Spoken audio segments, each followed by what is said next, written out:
meeting is being recorded.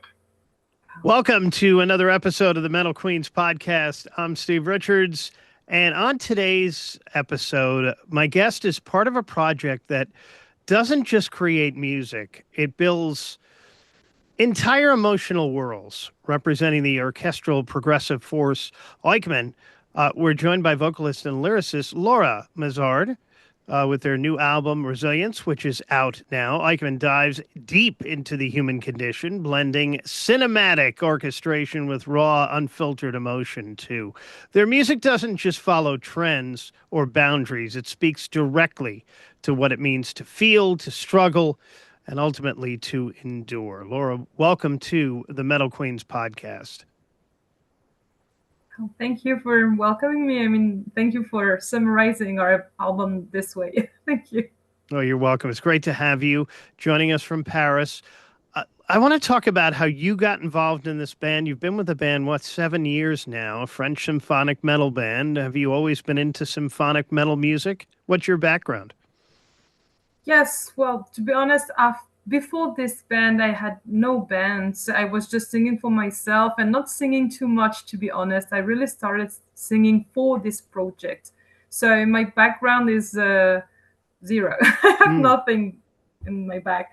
But I started studying music with this project, and so I learned classical singing. I'm still learning because there is a lot to learn in this kind of singing, and I'm adapting that to the project because it's not pure lyrical singing. You know, it's something which fits the project. So let's say I was always listening to symphonic metal before, not only, but I loved Nightwish, for example, with Mutation, this kind of amazing bands. So I suppose that's my background, and I listen to a lot of classical music, film music, video game music. So, that's my background. Oikoumen translates in English to the inhabited world. If you had to describe the world of this second album, Resilience, as a place, what does it look and feel like to you? As a place, it would be a safe place. So, resilience is this process where you're leaving your traumas behind, you're healing from these traumas, and you're finally in a life you like. So it would be definitely a safe place. Talk to me about the difference between the first album and this new one, Resilience. Wow, there is a lot. There is a lot because the first album is the first that we were experimenting a lot. We were trying to write for orchestras too, so our composer was searching about that, and I think he found himself with the second album. There is much more orchestras here. There is also a narrative line in the second album, which is more clear, there's a leitmotif you can follow from the first track to the last one, and in the middle you can hear it too. So, it's more well built, maybe. And in terms of singing, it's also completely different because in the first album I tried to find a more broken voice, something which isn't too big, and in this album I try to use more of the vibrato from the classical singing, and also more chest voice. So I think it's an evolution. It's not completely different, but it's a real evolution. It's not the same kind of music. We interview a lot of symphonic metal bands from around the world here on the Metal Queens podcast. Your lyrics feel deeply human, and I always use the word cinematic a lot of times with symphonic metal bands. Can you walk us through how a song typically begins for you? Is it a feeling, a story, or a specific moment?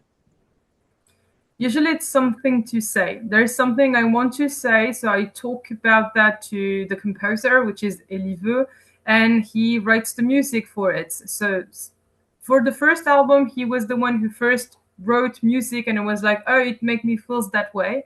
And for the second album, I came to him with a concept, and I said, I wish we could use a leitmotiv. And he was like, don't just wish, we'll do that. All right.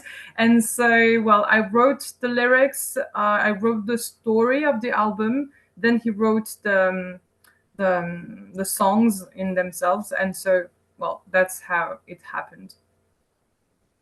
What is the metal scene, symphonic metal scene like in France? We've had Naomi Marie on here, a few French artists on. What is it like?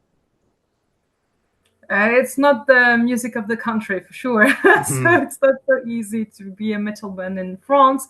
But there is people who like that and who are deeply supporting us. So it's not nothing, of course, but it's not too much. So it's not very much, you know. So it's we have to struggle, and more specifically with the venues. You know, if you want to play somewhere, you have to rent a place, a venue, and so it can be very expensive. So well, it's not very easy to play in France, or you can play in very small venues. But anyway, it's not the land of metal, but there is people who are supporting us. So it's not the void, but it's not heavens, you know. Hmm. I know I mentioned Naomi Marie, and I mentioned Naomi Marie. She's been on the Metal Queens podcast, but Laura and Naomi have done a song together. You can check out that video on YouTube. Oikoumen doesn't try to fit into boxes, Laura. Was there a moment where you consciously decided to let go of expectations and just create freely? From the beginning, Mm. actually, from the beginning, because we have so many things to say, and our composer is very free. So he literally does what he wants. And then we're trying to make some songs which are more in the DNA of symphonic metal. For example, Enchanted Words we did with Noémie Marie is more a symphonic kind of song. But in our albums, we just want to express ourselves, and well, that's just us. That's all. The orchestral elements in your music just feel alive, almost like characters themselves. How do you interact with that as a vocalist when writing and performing? Well, as you said, it's like a character in the music. So it's like I'm discussing with the orchestras, and there's a lot of emotion they're carrying. So sometimes I'm just a bit overwhelmed. So when I'm on stage, not necessarily because you have the public in front of you, there is people over there, and so you are, you know, embodying the singer character, right? But there is a lot of emotion going through those orchestras. So it's like I'm singing with them as if it was persons, you know. So well, there is discussions between the orchestra, the musicians too, so the guitars, for example, and me singing. There is a sense of darkness in your music, but also strength too. How do you personally navigate that balance in your writing? Ah, well, it's not very easy, but it's not really difficult neither. Because when you're writing, you know, it's a way to put it out from yourself. So it's from you, but then it becomes the story of everyone, right? So it's a way not to be touched too deeply by what you say. And more specifically, because I'm singing in English, which is not my native language, right? Mm. So it's a way to protect myself. And well, for example, this album is called Resilience. So if I am talking about those subjects, it means I personally healed, and I want to share those experiences with people. So if they are still in the traumas, they can hear about that. They can learn how to speak about that. I mean, learn. It's a way to say break the silence, you know, and speak about that. So well, it's the to find the balance is easy in this way. I'm not singing in my native language. I'm speaking for everyone, so it's my story, but I know it's the story of other people too. So well, it's a way to well find the right balance, I think. Laura, I want to come back to that word resilience, the title of your second album, which is out now. What does resilience mean to you, not just as that title, but as a lived experience too? You touched on it a little bit there. Yeah, but it means everything. I mean, it means that I'm still alive, right? And Mm. for many people, it's the same because when you're still into traumas, you don't know if you'll still be there tomorrow or if you'll be just shrouded into darkness forever. So, well, it's a way to say first, we can survive traumas, and second, we can rebuild after traumas and have the life we always expected. So, there is always a chance, even if you are deep down, in despair, then you can find the light. So it's a way to say that, well, keep going, keep going. One day you'll heal, one day you'll get better. Well, it's a wish, because I know that some people can't do that, but we can try to do it, and I succeeded, so many people can too. So hey, come on, let's go.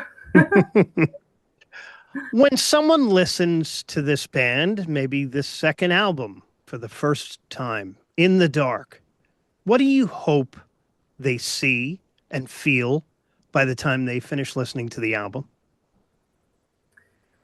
I hope, if they are recognizing themselves in the story, I hope they can see themselves. And so at the end of the album, the last song is Resilience. So I hope they can see themselves healing. If they are not going through traumas and just discovering the story of someone else, I hope that they will understand what other people can go through and share, those emotions with them, and be a bit more comprehensive. Because even if it's not your story, you can be touched by it, and then you can help people if you have the strengths, if you are the availabilities for that, of course. So, well, I hope that they will see it this way, and as a message of hope and not a message of despair. Because in our album, it's always the same. We're talking about sometimes very hard subjects, but there is always light at the end of the tunnel. So that's the main message. When you're going through darkness, then you can find the light. So I hope that they will see that at the end of this listening session. Let's look ahead now. So you've got the album out, the second album, Resilience. Where does Oikoumen go from here? Are you planning any shows this summer? Any festivals in the fall in support of the album?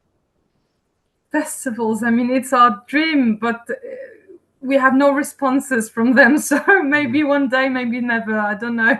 But we scheduled different shows. We have a lot in France. We have a few in Europe. We are going to tour a few dates with Dipson, which is a very nice symphonic band from Switzerland. And we are in touch with groups from other countries. So we're still scheduling shows, but I think we already have something like 11 or 12. We'll be announcing that after the release party, but first the release party, and then we'll reveal. All right. She's Laura from Oikoumen from Paris. If you haven't yet, dive into their new album, Resilience. Watch all of their videos. This one is a powerful orchestral journey through the depths of human emotion and strength, too. This is more than just music. It's an experience. And make sure you follow them. Laura was just talking about some future tour dates, and you can follow them on social, support them, too. They're on Bandcamp for updates on tour dates and new releases, too. Laura, thank you so much for joining me. Thank you for having me. And don't forget to subscribe to the Metal Queens podcast on Spotify, YouTube, Apple, and wherever you get your podcasts. I'm Steve Richards. Thank you for watching and for listening. I'll talk to you again next time.